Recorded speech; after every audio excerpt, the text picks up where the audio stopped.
There's a couple of different ways you can introduce feed, additional feed, when you're PVA bag fishing.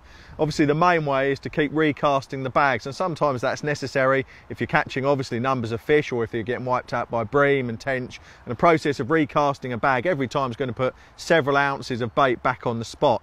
And with a pair of rods in one area, you can build the area, the fishing area, quite quickly like that, and get a lot of smell and a lot of activity going on. Alternatively, you can use a mini-skyliner, which is what I like to do. It's what I'm doing on this session. Here's the Spod mix. I'm using this baby Spod here, this mini-skyliner, which puts in about 2.5 ounces of bait. Not a lot, but just enough to keep the swim topped up. But more importantly, because it's so small and so light, that if you clipped up and you land it quietly on its side, it makes very, very little disturbance indeed. So you can have your two rods out there fishing solid bags in situ on the bottom, and every half an hour, every hour, or whatever suits the swim, you can put in a couple of these, which is what I'm doing to keep flavour going through the water. So the Spod mix that I've got is basically derived from the bag mix that I showed you earlier, and I take the bulk of that principally because I want a similar kind of smell in my Spod mix as I do in a bag mix, because it's raining down all around that melted food item that you've got from the bags.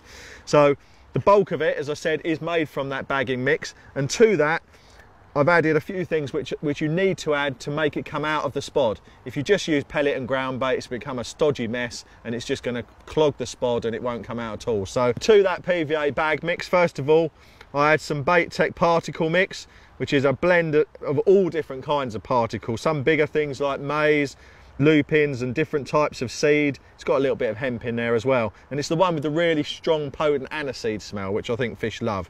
To that I'll just add some normal super seed hemp, again from the Bait Tech range, and mix those together with all of the PVA bag mix. So basically the particles will help the Spod empty and everything will come out much more cleanly. A little bit of colour from sweet corn, half a tin of that, not too much. And I always like to add a few tiger nuts as well, which give me an alternative choice for hook baits, as does the corn if you want to fish a bit of plastic. So there's your mix. That's going to come out of the Spod very nice and easy. It's very oily thanks to the bag mix, all the tuna oil and everything that we had in there earlier. Obviously the hemp's very oily. You've got the broken boilie. It's going to come out nice and easily. And then you can put that every hour, every couple of hours, whatever suits the swim, through the mini-skyliner over the top. Clip it up, land it nice and quietly, and you can keep feeding the swim like a matchman would. It's a very, very effective tactic.